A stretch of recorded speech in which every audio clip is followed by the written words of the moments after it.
칼 막스가 보기는 착취하면은 비착취 계급에서 불만이 나오고 계급 의식이 나오고 계급 투쟁까지 나온다 그러는데 절대 안 나옵니다.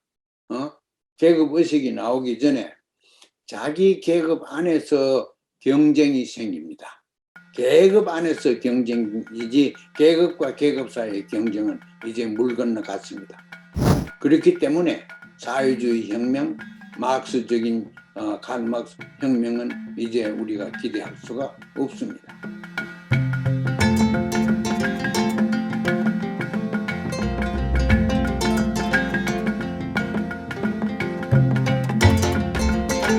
미국 민주주의 중요하죠.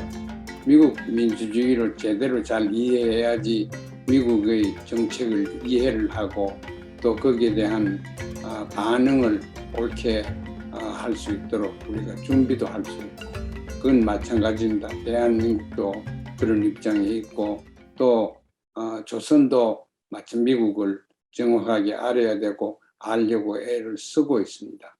그래서 좀 과학적이랄까 가치관을 버리고 제가 생각하는 미국 민주주의가 어떻게 일어났으며 어떤 경로를 거쳐서 누구에 의해서 영향을 제일 많이 받았으며 지금 상황이 어떠며 앞으로 전망이 어떻게 되느냐 하는 것을 저 나름대로 주관적으로 말씀 드리겠습니다. 민주주의면 말할 것도 없이 정치 이념이지요. 정치 이념이 제대로 된 이념이랄까 포괄적으로 역할을 하는 이념으로서는 모든 어느 이념보다 시기적으로 앞서서 나온 것이 민주주의입니다. 정치 이념을 볼 때 여러 가지로 볼 수가 있습니다. 하나는 철학적인 체계로 볼 수 있습니다. 민주주의면 뭐 자유다, 평등이다, 무슨 인권이다, 뭐 이렇게 하는 철학적인 가치관을 중심으로 정치 이념을 보는 방법이 있고 제가 그렇게 하려고 하는 건 아닙니다. 그 다음에 중요한 것은 정치 이념은 항상 제가 결론 짓기는 정치 권력을 정당화시키는 도구로 사용되어 왔고 앞으로 사용될 것입니다. 정치 권력을 정당화시키는 도구가 곧 정치 이념입니다. 그러면은 정치 이념이 필요할 시기가 언제냐? 지금 서구에서 물론 민주주의가 나왔는데 이것이 나올 때 어떤 사회적인, 정치적인, 문화적인 상황에서 나왔느냐? 무엇이 생산되기 위해서는 그 사회가 진통을 겪고 어디로 갈지 모르는 갈팡질팡하는 그런 사회 역사적인 시점에 있을 때 우리가 새로운 이념이 창조되는 것을 기대할 수가 있습니다. 말할 것도 없이 민주주의가 유럽에서 나왔는데 그 당시는 이제 중세 그 교황권에 의해서 혹은 종교의 권위에 의해서 지배를 받던 중세의 소위 암흑 세대가 끝났을 때입니다. 끝났을 때 끝나는 게 그냥 끝나는 게 아니고 끝나기 위해서는 여러 가지 각 분야에서 운동이랄까 어떤 발전들이 나왔습니다. 무엇보다도 먼저 나온 것은 종교개혁입니다. 마틴 루터가 종교개혁 신교 구교에 대해서 말하자면 항의를 해서 신교가 나왔는데 신교는 뭐 교파를 이런 걸 저런 걸 따지더라도 신교의 핵심은 개인의 창의성입니다. 개인과 하나님과 직접 이 대화를 하고 직접 관계를 형성하는 것이 신교고 가톨릭은 그 중간에 교회 차원에서 하나의 권위 있는 조직이 있습니다. 그 교황청이나 이런 데서 있죠. 그래서 그런 걸 다 버리고 개인이 직접 절대자와 관계를 맺는다 하는 데에 신교의 의미가 있습니다. 그렇다고 보면은 이 신교가 개인주의를 숭상하게 됩니다. 개인의 창의성과 개인의 자유의지의 절대성 이런 것을 중요하게 생각합니다. 그런 이제 종교혁명이 일어났습니다. 그게 하루나 이틀 만에 일어났다가 끝이는 게 아니고 종교혁명이라는 게 계속 지금도 계속되고 있습니다. 투쟁도 되고 있고. 그러나 그게 이제 일어날 때는 중세의 권위, 전에는 어떤 권위, 옛날에는 또 권위가 있었죠. 모든 권위는 인류 역사에서 초창기에는 인간의 불평등에 그 기반을 두었습니다. 플라토의 철인왕이라 하는 그런 개념은 철인은 지식이 더 많은 사람이고 지혜롭고 덕망력도 있고 그러니까 지도층에서 활동을 해야 되고 또 철인이 아닌 지식이 아닌 사람은 지배를 받는 것이 자기들한테도 더 좋다. 이것이 플라토의 소위 필로소피 킹 아닙니까? 이제 그런 게 이제 또 다른 모습으로 나타났지만 결국 인간이라는 건 불평등하다. 어떤 사람들은 능력이 있기 때문에 지도를 할 수 있다. 그래서 인간 사회를 그렇게 보는 것이 그러니까 이제 그 치자의 능력, 지적인 내지 판단력이나 이런 능력에 기반을 두는 것이 권력의 정통성을 찾는 것이 옛날 철학이었습니다. 그러다가 이제 그 인간이 평등하다는 생각이 나오기 시작했어요. 그게 이제 그게 종교 개혁에도 있겠지만은 문예부흥 이런 데서 예술이나 문학이나 철학이나 사회학이나 정치학이나 제가 하는 이렇게 모든 부분에서 전부 다 개인주의적인 개인의 이성을 감성이 아니고 이성을 숭상하는 그런 풍조가 생기기 시작했습니다. 그게 이제 중세는 옛날에는 지도자한테 감성적으로 그냥 무조건 충성을 하고 지지를 하고 그 군의를 앙양해 왔는데 이제는 인간이 이성적으로 판단을 하게 돼서 감성이 하는 게 아니고 이성적으로 판단한다는 것은 이론을 만들어냅니다. 모든 것을 다 그랬어요. 또 그때 굉장히 중요하게 나온 게 뭡니까? 경제 이론인데 아담 스미스가 나왔어요. 그때입니다. 아담 스미스는 우리가 잘 알지만은 자본주의의 원조라고 할 수가 있습니다. 그걸 이어가지고 케인스가 나왔고 미국으로 건너와서 또 유럽도 마찬가지고 그러니까 아담 스미스의 보이지 않는 손이다. invisible hand라는 것은 각자가 개인의 이익을 추구를 하면은 공동체 전체의 선이 형성된다. 가능하다. 그러니까 부분과 부분을 좋은 자기들의 권익을 추구하는 것이 합해지면은 공동체 전체의 권위가 또 이익이 달성된다. 이렇게 보는 것이 아담 스미스였습니다. 그런데 그게 이제 각각 자기 이익을 추구를 하면 흩어지지 않고 어떻게 그게 공동선을 위해서 모아지느냐 하는 것은 자기도 설명을 못했어요. 그래서 이거는 보이지 않는 손이 있다. 그 invisible hand 이론입니다. 그게 아담 스미스고.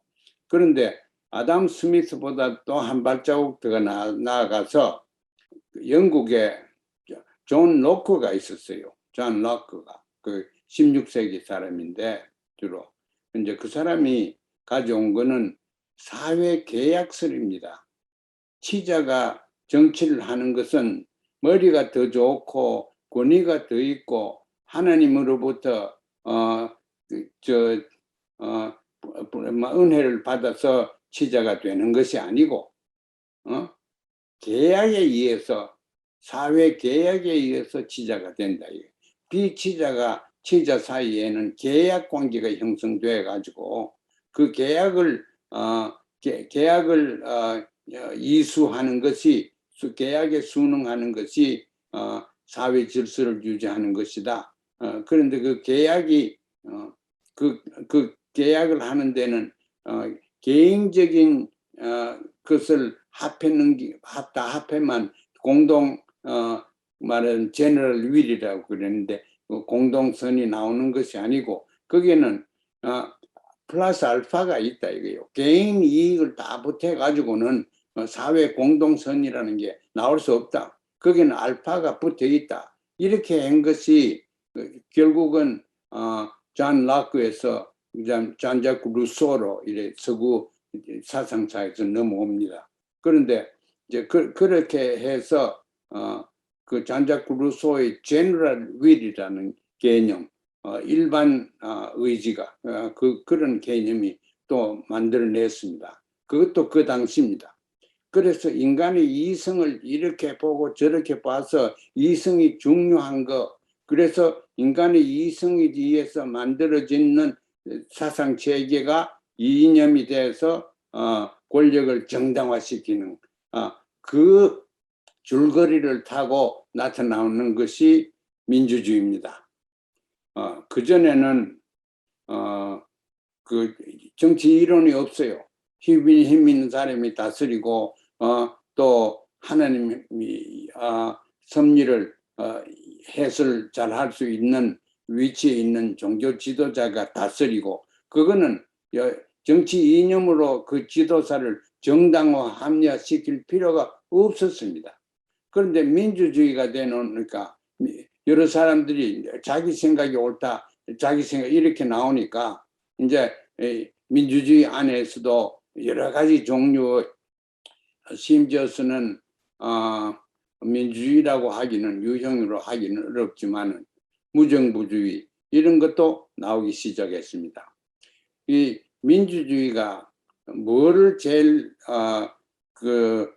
주장하면서 나왔느냐 하면은 독재를 해서는 안 된다. 그게 군주이든 교황이든 독재를 해서는 안 된다.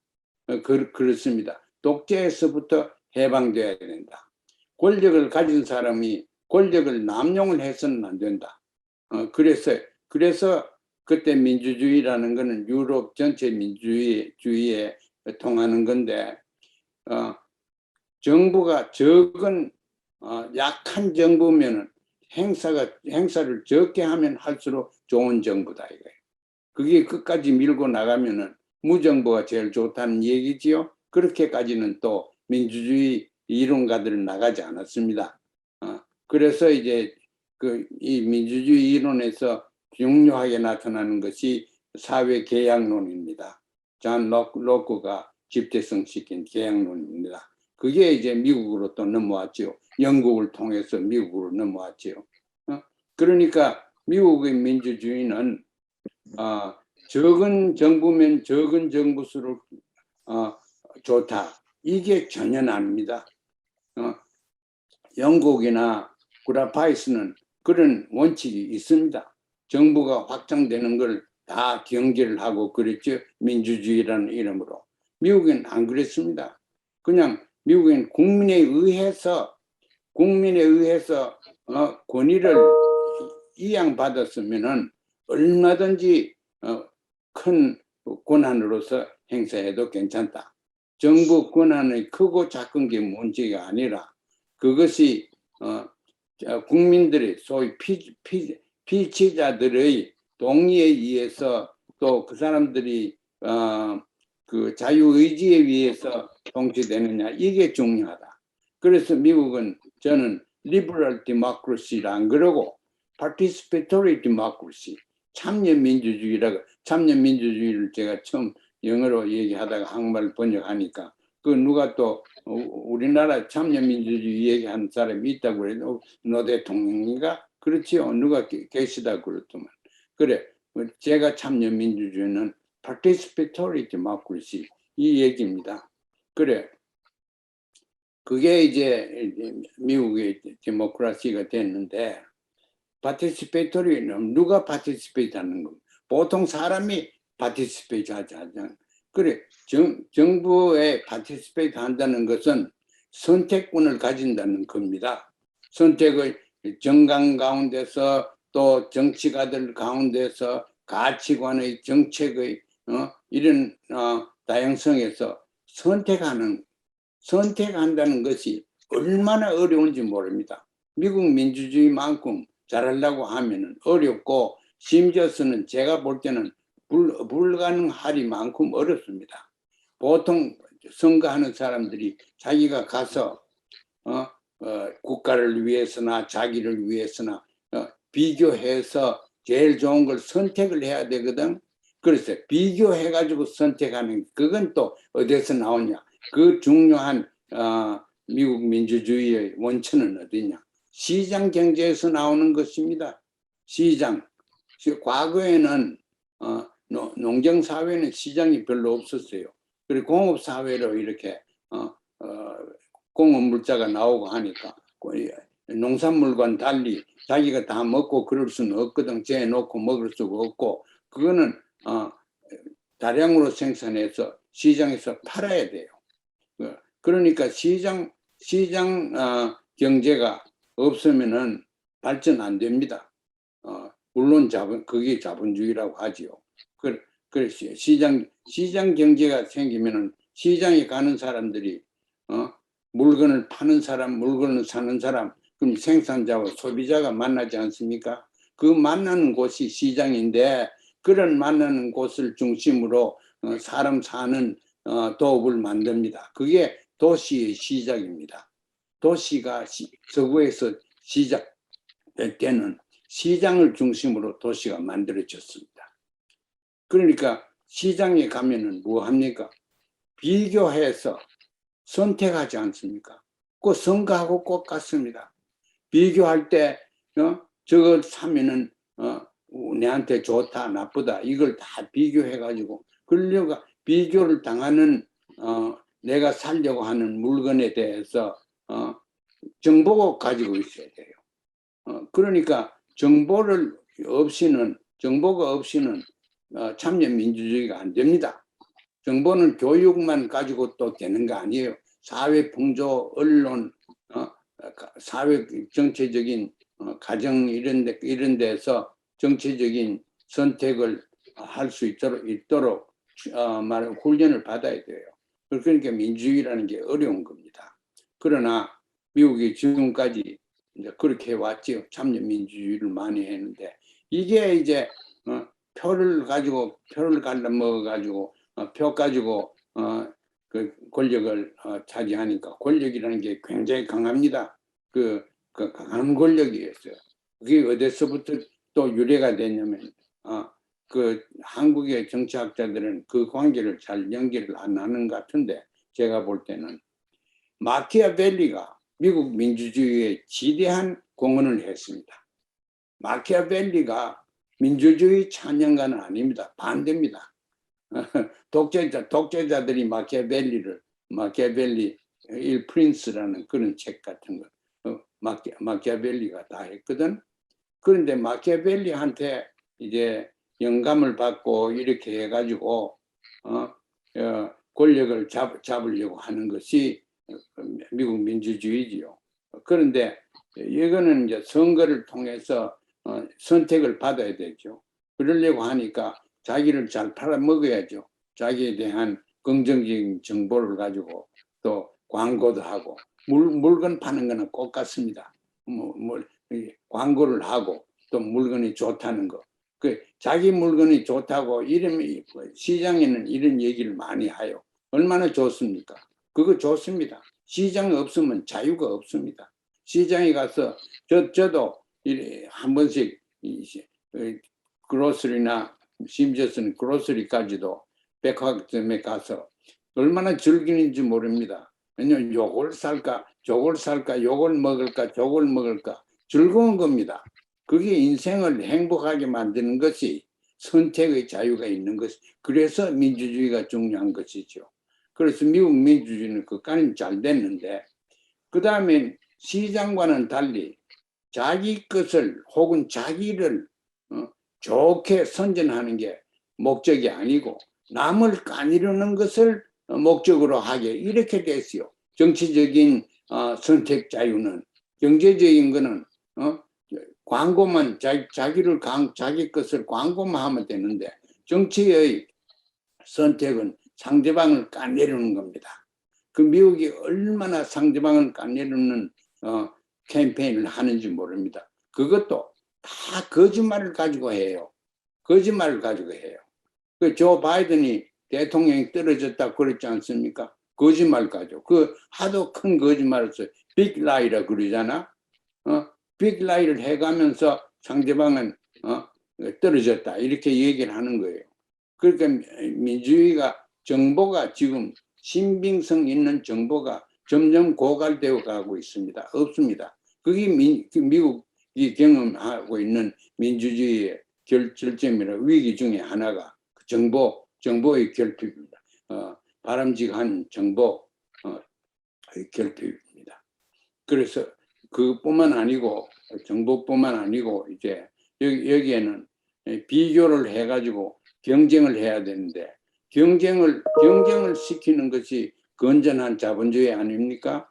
경쟁이 안 되는 곳이 두 군데 있습니다.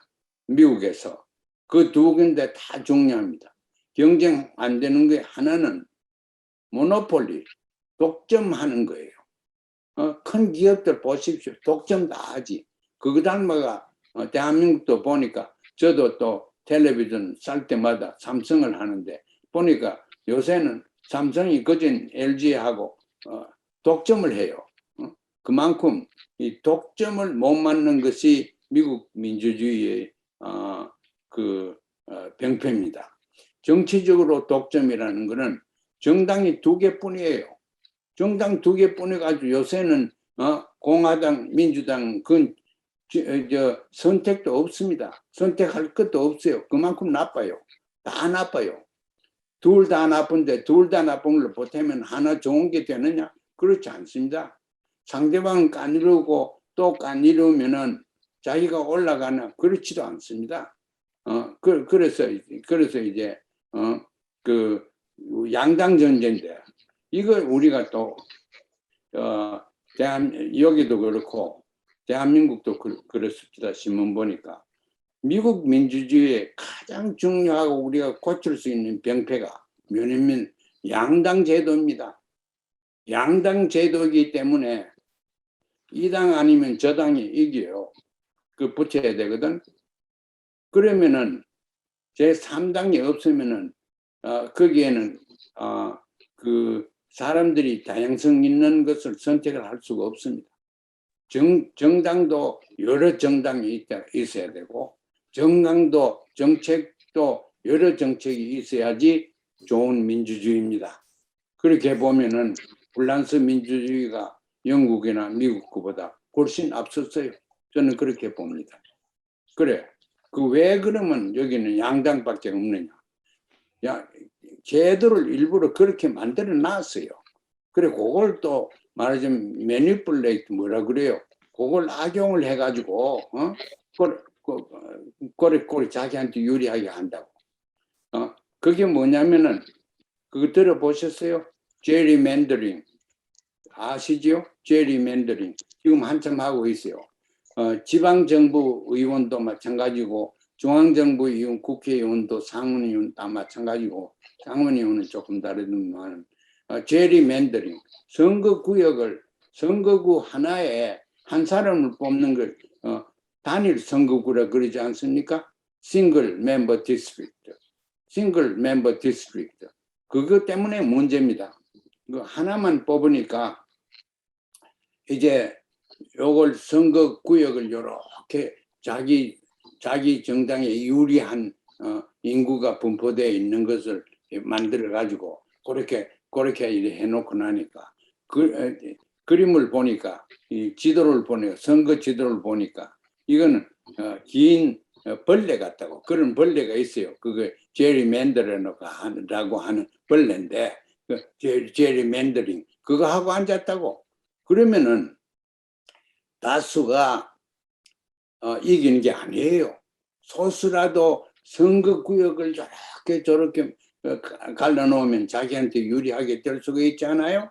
그게 미국의 제리맨더링인데 그거 누가 봐도 잘못됐지 않습니까? 그걸 못 고쳐요. 왜 못 고쳤냐? 자기가 그 덕에 당선된 사람들한테 우리가 고치라고 그러니까 누가 자기 발에다가 총을 놓을 사람이 어디 있어요? 그게 미국의 민주주의 구체적으로 그러면은 두 당뿐인 것을 여러 당이 가능하도록 만들어야 돼요. 그 두 당 아니라도 국회의원도 당선될 수도 있고 또 국가의 중요한 의결을 하는데 당이 될 수가 있습니다. 그 일본도 다수당입니다. 그렇죠? 불란서도 다수당이고. 근데 영국과 미국은 양당뿐이에요. 실질적으로. 그러니까 대한민국 양당급 받아와 놓으니까 문제가 자꾸 부패도 나오고 여러 문제가 나오는 거예요. 이걸 교정하기 위해서는 굉장히 간단합니다. 제가 이걸 조교수로 있을 때 글도서가 발표해도 누가 보는 사람도 없어요. 어떻게 하면 이거 고쳐지냐면은, 한 사람 뽑는 당을 뭐라 그래요? 싱글 디스트릭트네요. 단일 후보, 한 사람 뽑는, 그 선거 제도를 뭐라 그럽니까? 우리말로. 소선거구제. 소선구제. 맞습니다. 소선구제. 중선구제를 하면은 이 문제가 다 해결됩니다. 중선거제로 하면은. 왜냐하면 선거구 하나에 3명, 5명 이렇게 뽑거든. 지금 불란서도 그렇고 일본도 그렇습니다. 그러면은 제일 큰 당, 이 당, 저 당 아니고 제3당이라도 낄 자리가 있어요.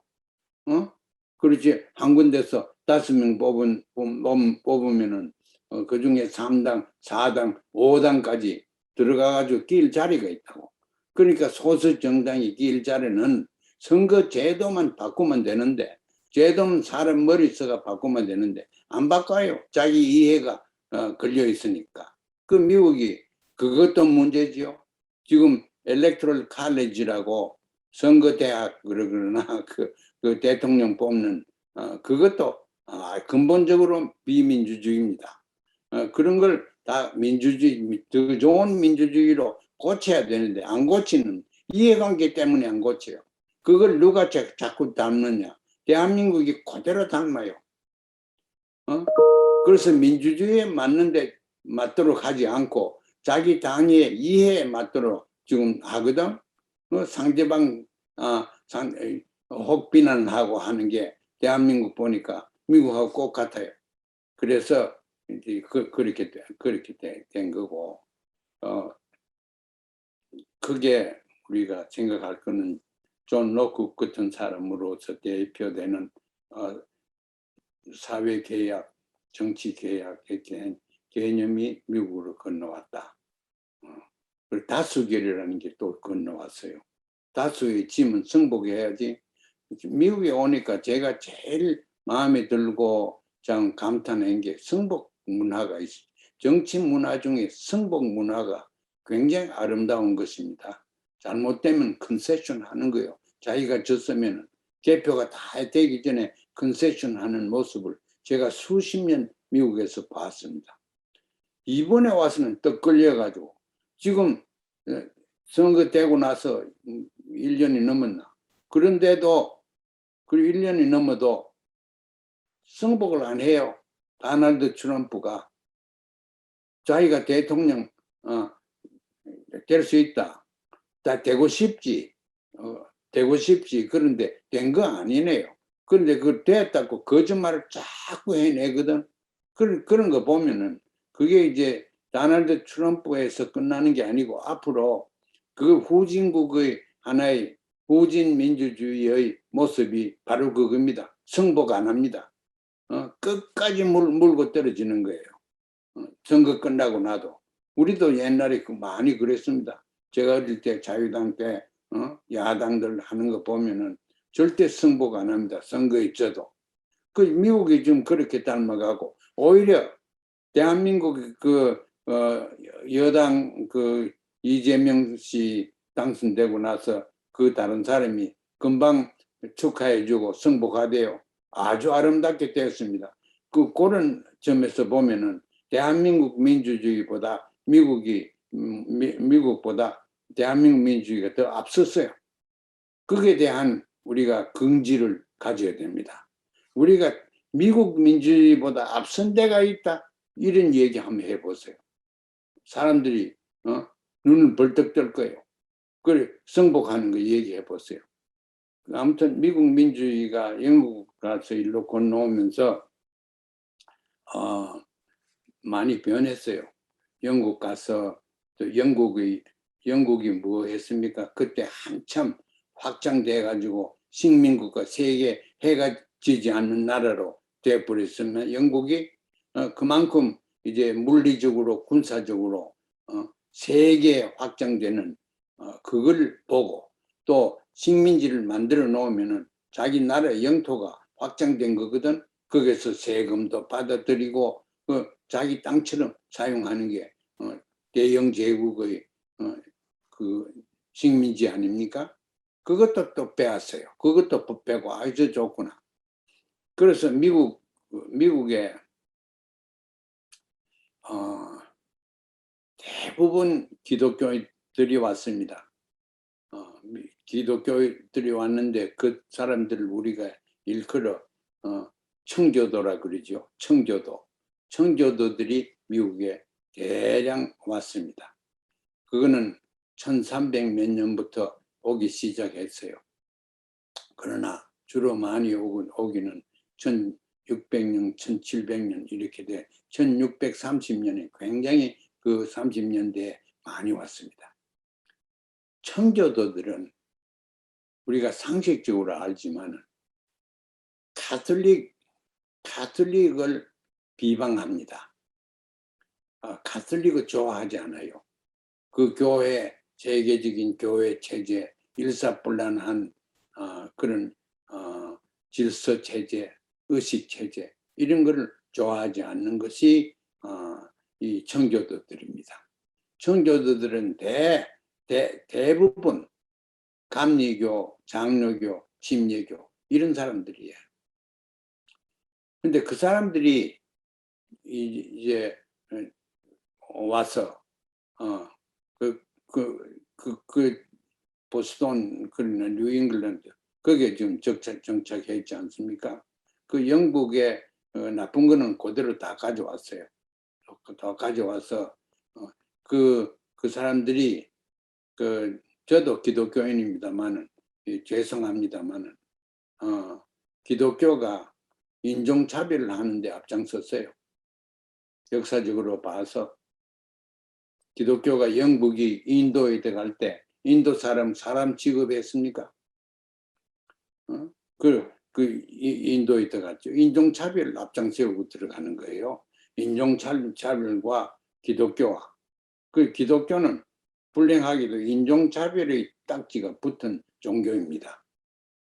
국가가 쓰려고 하니까 유럽도 그랬지만 종교적인 기둥이 있어야 되겠다. 그래서 만든 것이 청교도 사람들이 만드는 것이 하버드 대학입니다. 하버드 대학교에. 하버드 대학교가 1636년에 만들어졌습니다. 1630년부터 한 35년까지 이 청교도들이 대량으로 건너왔습니다. 건너왔죠. 건너와서 보니까 교회 지도자들이 보니까 자기들이 이제 나이가 자꾸 늙어가고 하니까 자기 후대 정신적인 종교적인 지도자를 양성을 못 하겠거든. 그래서 급이야 만든 것이 오늘 하버드 대학교입니다. 그게 신학교로 작은 학교로 만들었어요.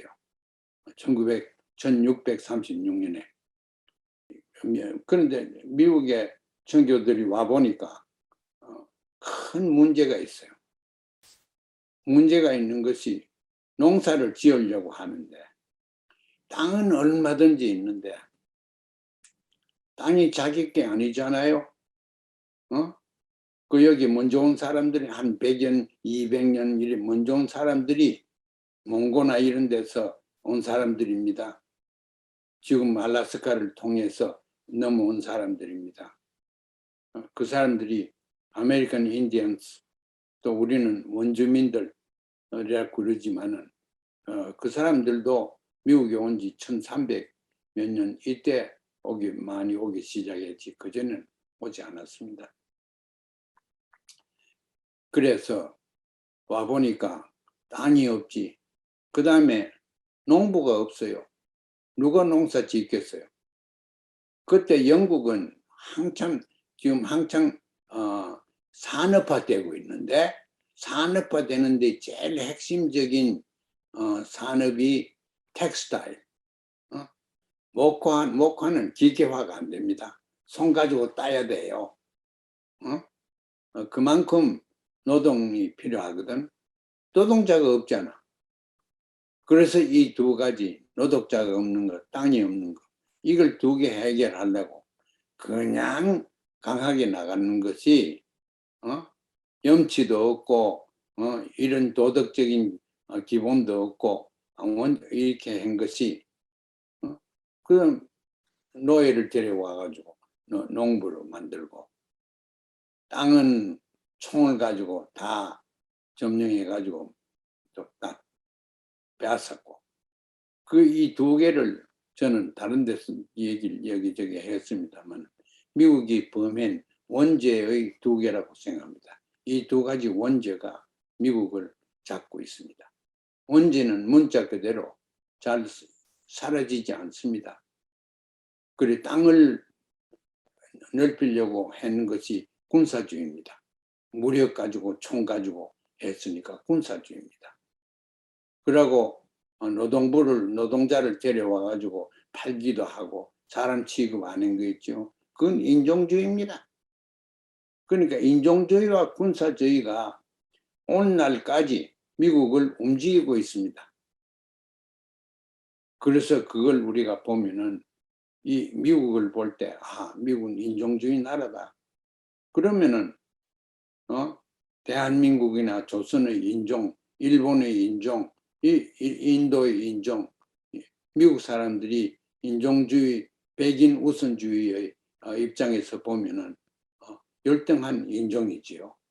우리가 그러한 그 원죄에서 오는 의식 구조를 미국은 탈피를 못합니다.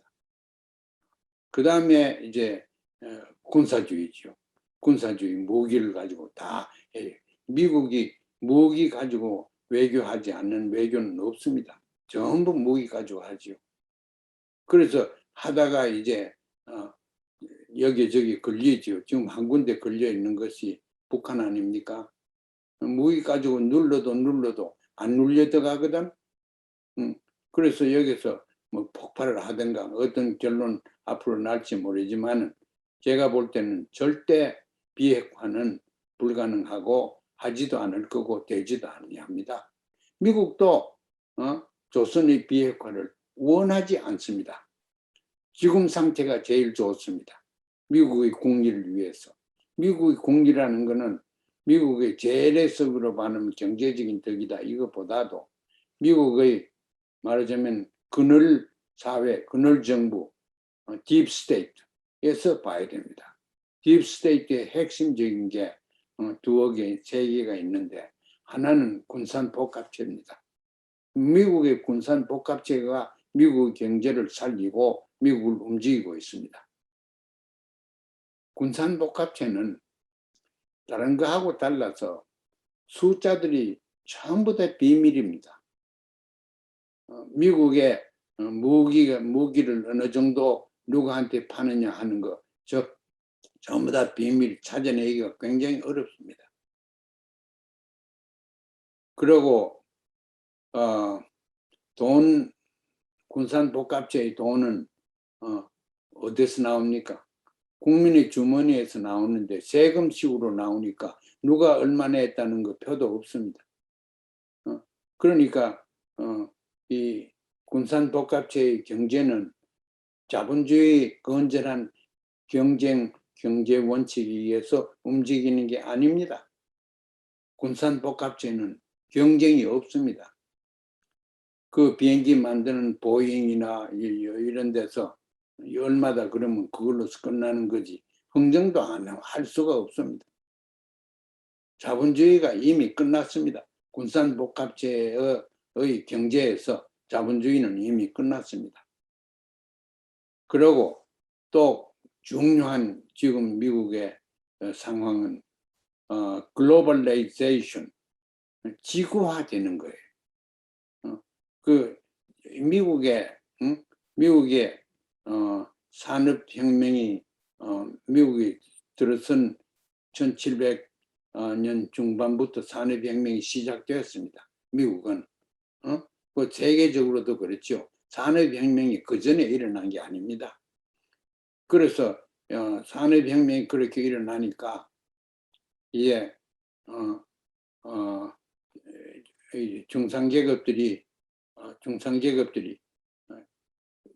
생기기 시작합니다. 왜냐하면은 산업혁명이 일어나니까 산업혁명은 시장 경제를 만들거든. 시장 경제를 만들면 사람들이 시장에 가서 사고 이렇게 해야 되는데 시장 경제를 움직이려고 하면은 여기는 세 가지 요소가 있어야 됩니다. 하나는 사는 사람이 있어야 돼요. 미국 와서 제가 참 듣기 싫도록 듣는 것이 consumption, consumer, 경제를 원활하게 만드는 거는 소비를 하면은 된다. 전부 그거예요. 내 생각에는 소비해가지고는 안 될 것 같은데 환경만 나빠지고 소비만 하면은 다 살아난다 이거요. 그게 이제 케인지안, 케인즈 그 경제 이론에 의해서 그렇게 되는 거죠. 그래서 그런 것도 자본주의의 케인지안 economic theory, 자본 이론에 모순이 있는 것을 우리가 지적을 하고 또 더 나은 경제 이론을 만들어야 됩니다. 그래서 그게 이제 우리 민족한테 주어진 그 도전으로 저는 봅니다. 그래, 그게 이제 있어야죠. 그 다음에 그 아까 말씀드렸지 소비자가 있어야 돼요. 소비자는 소비하려면 돈이 있어야 되니까 돈을 좀 제법 벌어야 돼요.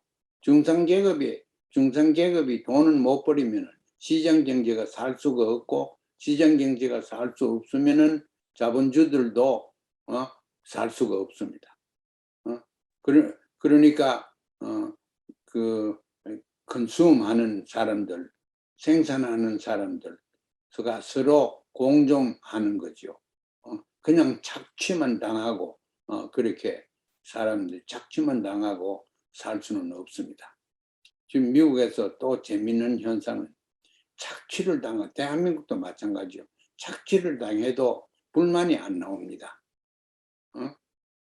그 칼 막스가 보기는 착취하면은 피착취 계급에서 불만이 나오고 계급 의식이 나오고 계급 투쟁까지 나온다 그러는데 절대 안 나옵니다. 계급 의식이 나오기 전에 자기 계급 안에서 경쟁이 생깁니다. 그러니까 노동자들이 자본주들한테 반기를 드는 그런 건 이론에 그치고 실질적으로는 그렇지 않습니다. 그래 자기 그 중상계급 사람들은 자기들 안에서 어떻게 하든지 좀 윤택한 생활을 하려고 경쟁합니다.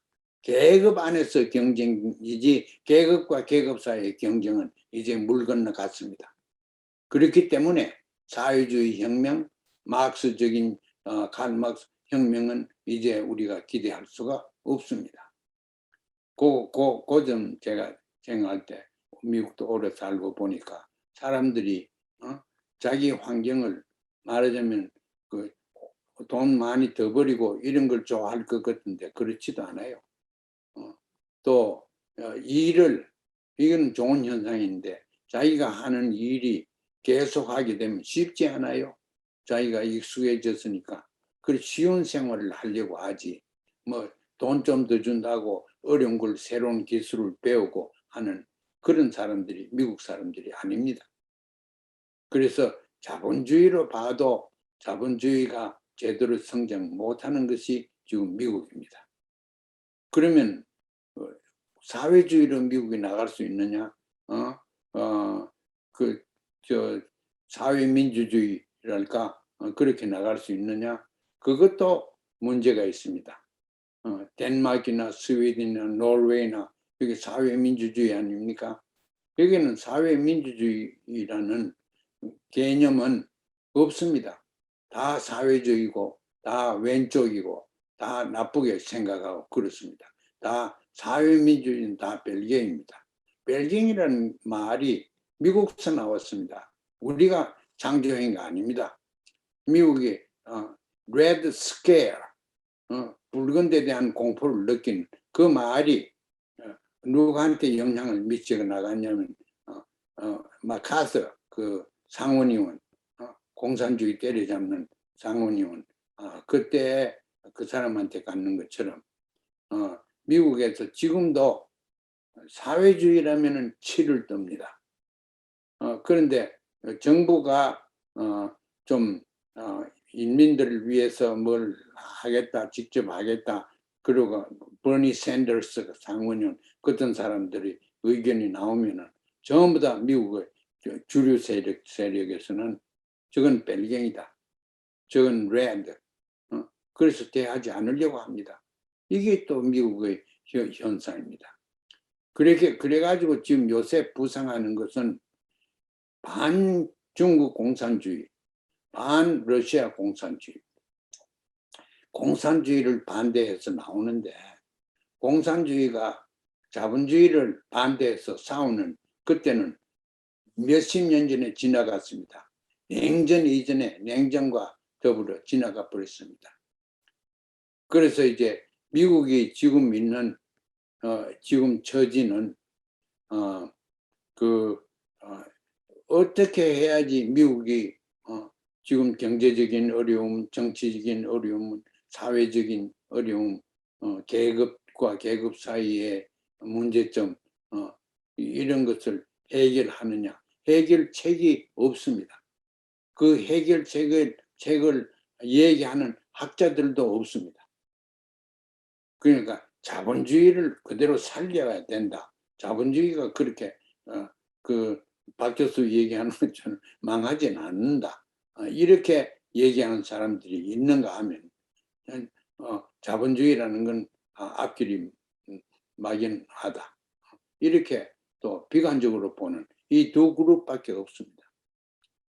그러면 이 두 그룹에서 저는 비관적으로 보는 것이 더 현실성이 있는 고찰이라고 생각합니다.